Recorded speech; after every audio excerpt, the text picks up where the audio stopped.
Next వచ్చేసరికి ఇది నెక్కి యూజ్ చేసుకోవచ్చు లేదా హ్యాండ్స్కి యూజ్ చేసుకోవచ్చు అండి ప్యాచ్ అన్నది. సో దీంట్లో కొన్ని పీసెస్ అయితే ఉన్నాయి. ఇలా ఇది ఒక ప్యాచ్. సో దీని కిందనే ఇలా డ్రెస్కి వస్తున్నాయి కదా, డ్రెస్కి ఇలా ముంగట ఫ్రంట్ సైడ్ వస్తుంది, అట్లా యూజ్ చేసుకోవచ్చు. లేదంటే బ్లౌజ్కి యూజ్ చేసుకోవచ్చు లేదా హ్యాండ్స్కి కూడా యూజ్ చేసుకోవచ్చు. సో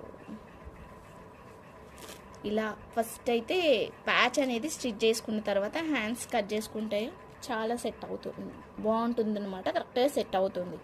ఇలా వీ షేప్ లాగా వస్తుందంట అనమాట హ్యాండ్స్ అనేది మనకి.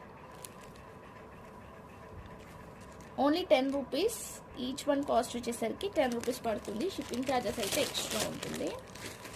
అండ్ ఇంకొక ప్యాటర్న్ కూడా ఉంది దీంట్లో.